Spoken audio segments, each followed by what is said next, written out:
Assalamualaikum warahmatullahi wabarakatuh. Waalaikumsalam warahmatullahi wabarakatuh. Sebelumnya izin perkenalan diri, nama saya Rizky Firdaus selaku moderator dari kelompok 6 yang tentang materi hak milik. Selanjutnya saya akan memperkenalkan anggota kelompok 6. Yang pertama ada saudari Nadia Fidianti dan Doni Mardianto. Untuk penyampaian materi yang pertama oleh saudara Doni Mardianto. Saudara Doni Mardianto dipersilakan. Baik, terima kasih moderator atas waktunya. Di sini saya Doni Mardianto akan memaparkan terkait pengertian subjek dan terjadinya hak milik. Baik, yang pertama pengertian hak milik. Sudah rekan-rekan mahasiswa bisa lihat di layar televisi terkait pengertian hak milik, yang mana pengertian hak milik ini sudah tercantum di dalam pasal 20 ayat 1 UU PA atau Undang-Undang Pokok Agraria, yang mana berbunyi hak milik adalah hak yang turun-temurun, terkuat dan terlengkap yang dapat dimiliki oleh orang-orang atas tanah dengan tetap memperhatikan ketentuan pasal 6, yang mana pada pasal 6 ini memperhatikan fungsi sosial. Oke. Kembali lagi bahwa hak milik adalah hak yang turun-temurun, artinya bahwa hak milik itu dapat diwariskan dari pemilik hak kepada ahli warisnya. Yang selanjutnya yaitu hak milik adalah hak yang terkuat, artinya bahwa hak milik tidak mudah terhapus dan hak milik terlindungi dari campur tangan pihak-pihak lain. Yang selanjutnya ada hak milik adalah hak yang terlengkap atau terpenuhi, artinya bahwa hak milik memberikan wewenang yang paling luas dibanding dengan hak-hak lainnya. Jadi hak milik ini dapat menjadi unsur induk dari hak-hak lainnya. Next slide. Yang selanjutnya yaitu subjek hak milik. Bisa teman-teman perhatikan di layar bahwa subjek hak milik sudah tercantum di dalam pasal 21 ayat 1 UU PA yang mengatur bahwa hanya warga negara Indonesia yang dapat memiliki hak milik. Namun di ayat 2 di dalam pasal 21 berbunyi bahwa subjek hak milik itu sudah tercantum di dalam pasal 21 ayat 1 UU PA yang mengatur bahwa hanya warga negara Indonesia yang dapat memiliki hak milik. Namun di dalam pasal 21 ayat 2 berbunyi peraturan tersebut membuka kemungkinan bahwa badan hukum tertentu memiliki hak milik. Jadi ada dua yang dapat memiliki hak milik. Yang pertama yaitu warga negara Indonesia. Artinya bahwa hak milik ini tidak dapat dimiliki oleh warga negara asing maupun warga negara yang memiliki kewarganegaraan ganda.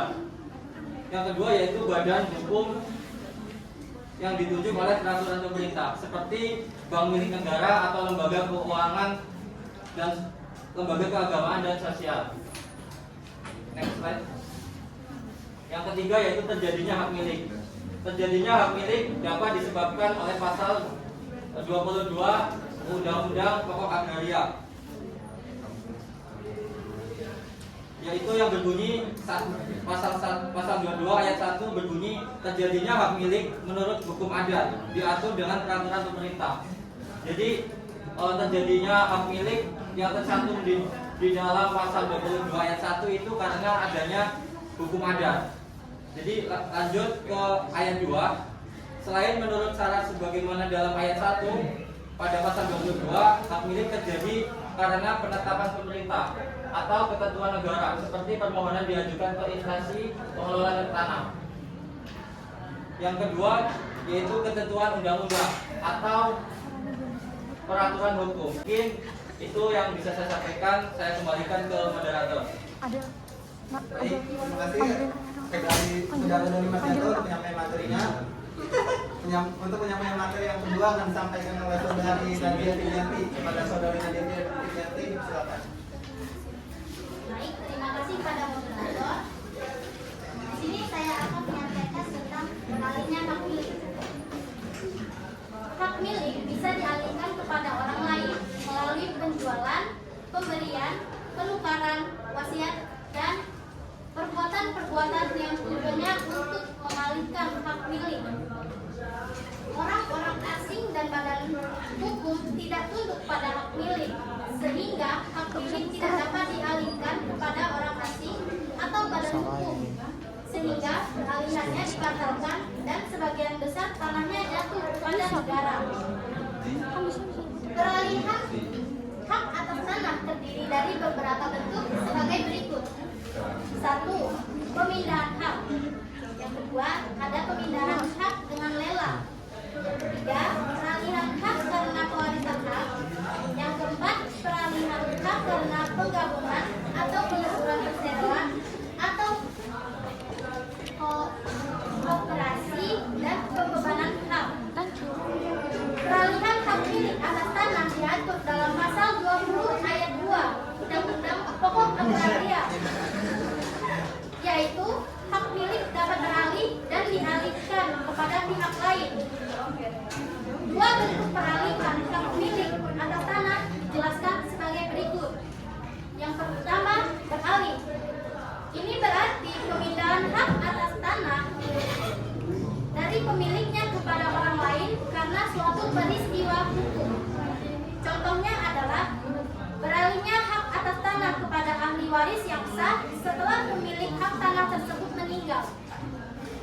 Yang kedua, dialihkan atau pemindahan hak adalah pemindahan hak milik atas tanah dari pemiliknya kepada orang lain melalui perbuatan hukum. Contohnya adalah penjualan, penukaran, lelang, dan sebagainya. Next slide. Hapusnya hak milik. Menurut ketentuan pasal 27 Undang-Undang Pokok Agraria, hak milik hapus karena 1. Tanahnya jatuh kepada negara. Ini terjadi karena pencabutan hak berdasarkan pasal 18 Undang-Undang Pokok Agraria. Kemudian terjadinya karena penyerahan dengan sukarela oleh si pemilik tanah tersebut. Yang ketiga, karena tanah tersebut diterlantarkan. Dan yang terakhir, karena ketentuan pasal 21 ayat 3 dan pasal 26 ayat 2 Undang-Undang Pokok Agraria. Yang kedua, karena tanahnya musnah. Selain itu, hak milik akan dihapuskan jika terjadi pelanggaran peraturan reforma agraria tentang batas atas dan larangan kepemilikan tanah dan pertanian secara absensi dilanggar. Lalu ada beberapa alasan yang menyebabkan pencabutan hak atas tanah, yaitu terhambat oleh hipotek karena oleh kreditur, maksudnya adalah kredit yang macet bertahun-tahun sehingga tanah yang dibebani hak tanggungan melewati jangka waktunya. Adapun upaya yang dapat dilakukan kreditur untuk menghindari kemungkinan resiko hilangnya hak atas tanah. 1. Pembuatan janji memperpanjang hak atas tanah pada akte pembebanan hak tanggungan. Yang kedua, pembuatan surat kuasa membebankan hak tanggungan saat perubahan hak guna bangunan menjadi hak milik atas rumah tinggal. Yang ketiga, pengasuransian objek hak tanggungan untuk keuntungan pemegang hak tanggungan. Yang terakhir, itu dengan cara meminta jaminan tambahan kepada debitur. Sekian materi yang dapat saya sampaikan, saya kembalikan pada moderator. Baik, terima kasih Nadia Filiarti atas penyampaian materinya. Sesi selanjutnya yaitu sesi tanya jawab. Dipersilakan kepada teman-teman yang ingin bertanya dapat mengangkat tangan terlebih dahulu. Ini bisa. Oh, oke. Baik Mas Yana, silakan untuk pertanyaannya. Baik, terima kasih atas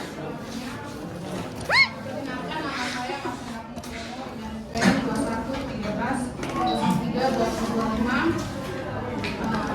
Pertanyaannya, apakah yang bisa membatalkan hak seseorang dalam perdata? Jelaskan. Mas Yana, bisa diulangi pertanyaannya? Baik, apakah yang bisa membatalkan hak seseorang dalam hukum perdata? Jelaskan.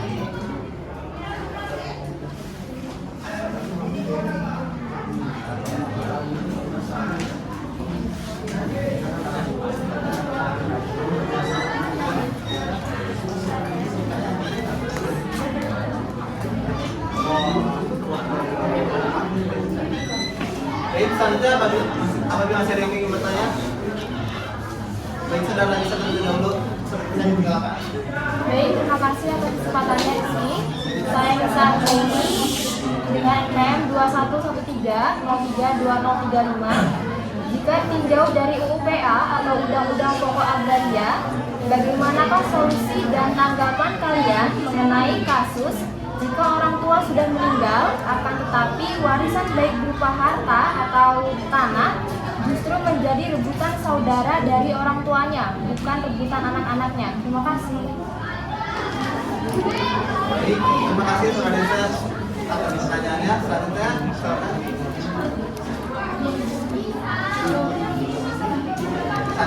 Untuk saudara Sandri, silakan. Terima kasih kepada moderator. Saya Daniel Sandri dari kelompok 22 ingin bertanya, apakah tanah yang dikuasai oleh negara dapat dimohonkan hak milik oleh seseorang?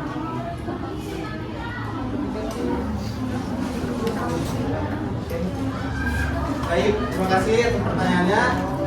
Kami dari kelompok 6 izin meminta waktu untuk mencari jawaban yang terbaik.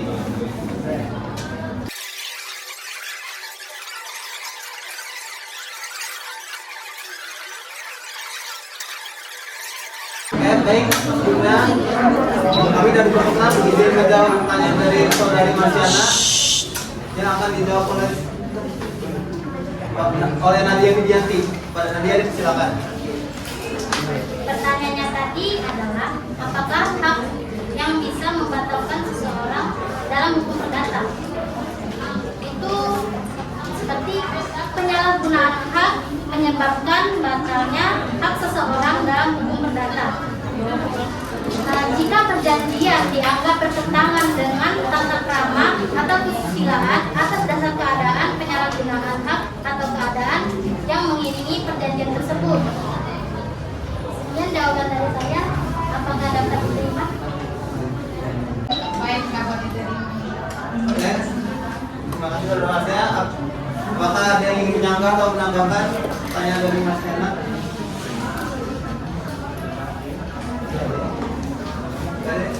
Udah, oke, selanjutnya.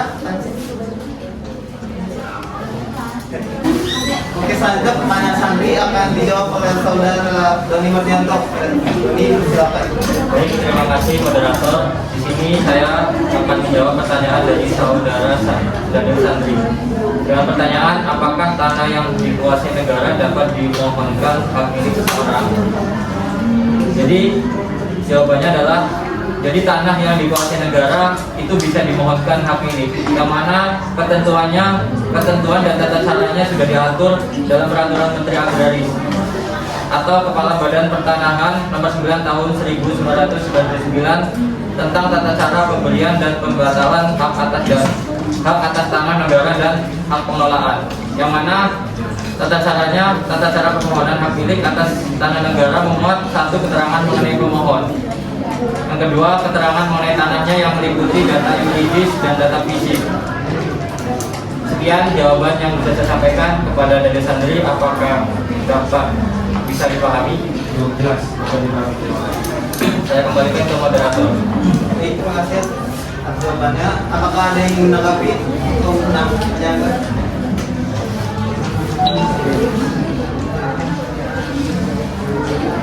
Dan oke, selanjutnya pertanyaan dari Nisa akan dijawab oleh saudari Nadia Widianti. Pada Nadia, silakan.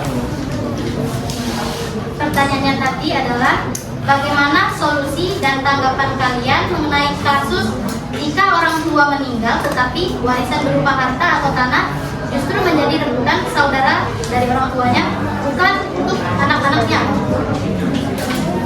Pada dasarnya menurut pasal 832 Kitab Undang-Undang Hukum Perdata, yang berhak menjadi ahli waris adalah para keluarga saudara dan suami atau istri yang hidupnya lebih lama.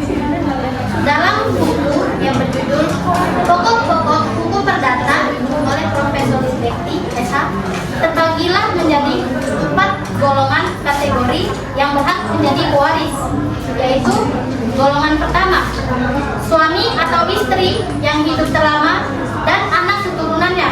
Ini ada dalam pasal 852 KUHP.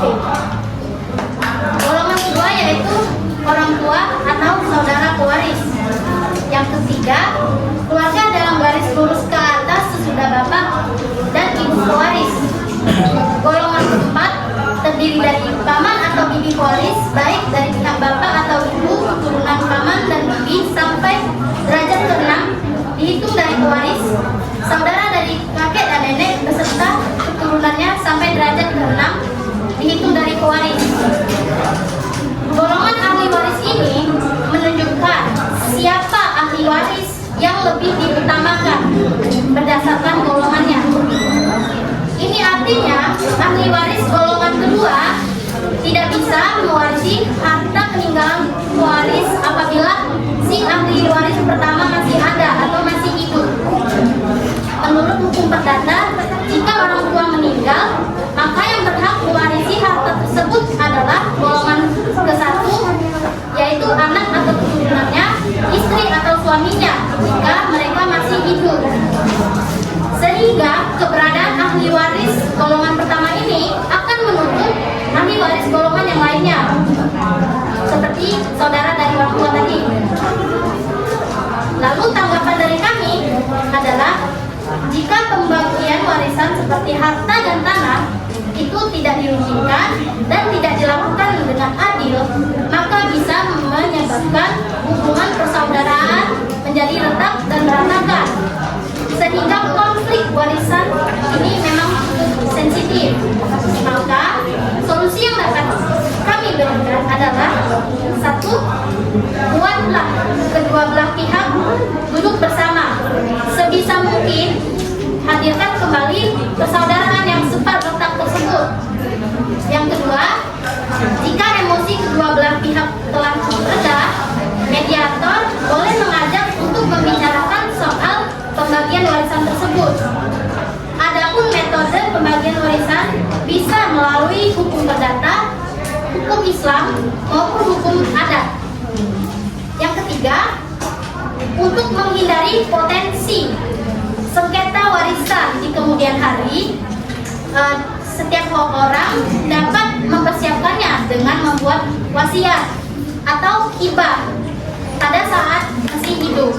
Sekian jawaban dari saya. Apakah dapat dipahami? Jawabannya sudah saya pahami. Terima kasih Nadia.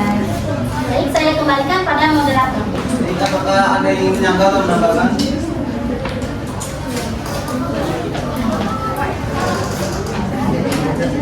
Ya, sini saya ingin menyampaikan kesimpulan dari penyampaian materi kelompok 6 ini.